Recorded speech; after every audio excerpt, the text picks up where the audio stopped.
Diakui atau tidak, bawain presentasi aja udah cukup susah bagi kita yang tidak terbiasa. Nah, ternyata bikin orang mau dengerin presentasi kita juga nggak kalah rumitnya teman-teman.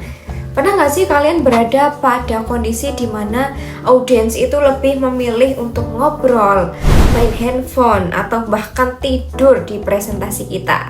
Kalau kamu pernah, berarti you are on the right video teman-teman, karena di video ini kita akan bahas 2 senjata pamungkas yang bisa membantu presentasi kita jadi lebih menarik. Pertama, benerin struktur presentasinya ditambah 1 jurus rahasia. Apa jurus rahasianya, Kak? Yuk kita kulik dan belajar bareng di sini. Assalamualaikum teman-teman semua, saya Sabrina Malakia di sini dan kita kupas cara presentasi yang baik. Cara presentasi yang baik dan menarik kuncinya ada di 1 struktur presentasi yang teratur dan 1 teknik rahasia buat menarik perhatian pendengar, yaitu storytelling. Tapi sebelum kita belajar cara pakai teknik storytelling, yuk kita mulai dulu dari bikin struktur presentasinya supaya kita tahu nih bagaimana cara nyisipin tekniknya. Oke, kita langsung aja. Ini dia urutan struktur yang bisa teman-teman pakai buat presentasi jadi lebih menarik. Yang pertama, start from the end. Mulai dari akhir, alias apa tujuan kita presentasi teman-teman. Pernah nggak ketemu sama orang yang bingung dengan presentasi mereka sendiri? Nah, supaya kita nggak bingung, kita bisa mulai dengan jelasin tujuan presentasi kita di awal.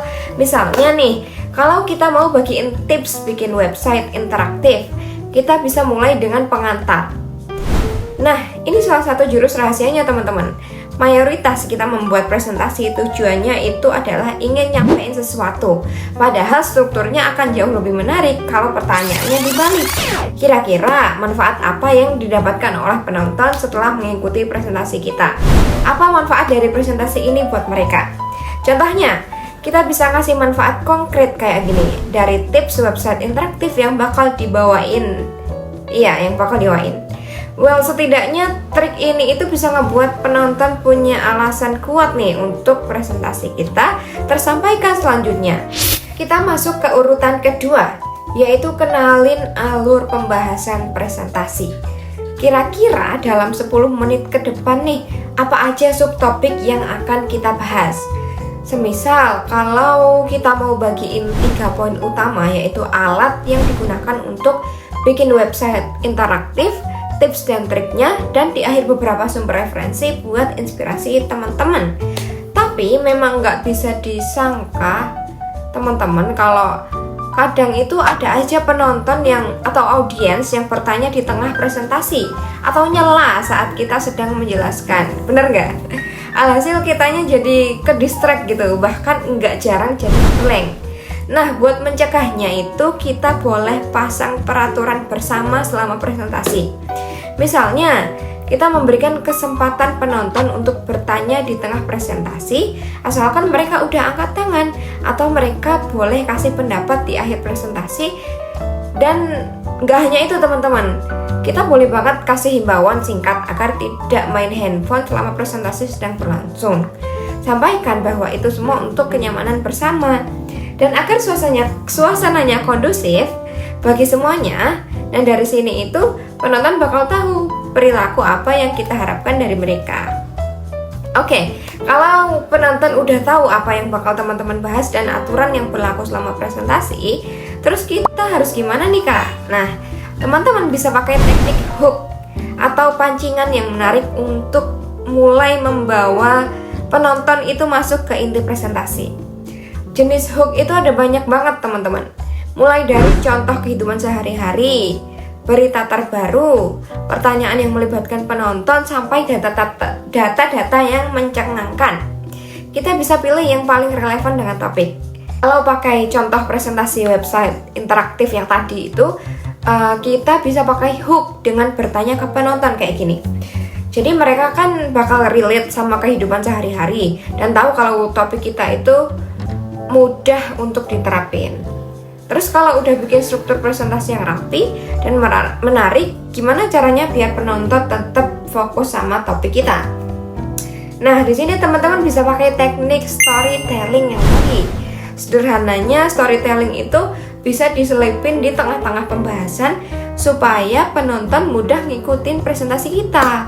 Contoh, kita bisa buat analogi di bagian tertentu dari presentasi supaya penonton itu bisa terbayang cara bikin website interaktif dengan komplit. Nggak ada salahnya juga sih kita kasih analogi atau ibaratnya prosesnya seperti, pokoknya kayak ngibaratin prosesnya itu seperti masak makanan teman-teman.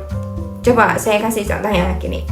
Ibaratnya nih teman-teman membuat website atau program itu sama aja kayak masak.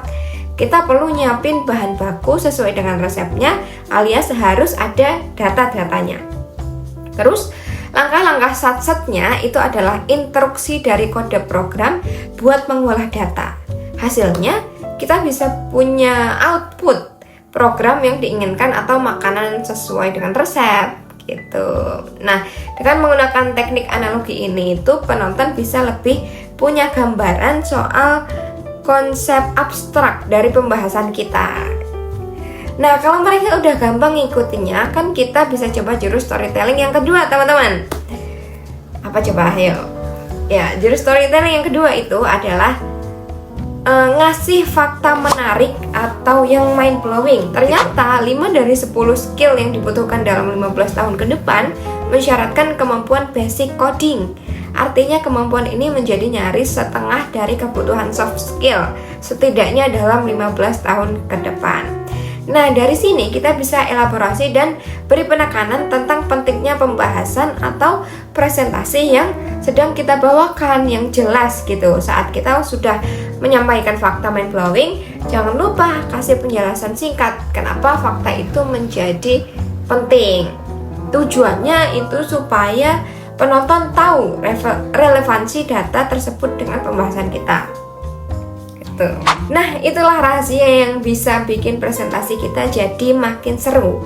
Tapi yang jelas, karena presentasi ini adalah skill teknis, maka kunci biar presentasi makin menarik adalah practice make us perfect. Semoga teman-teman bisa lancar dalam presentasi di kuliah maupun saat kerja ya. See you the next video. Bye-bye.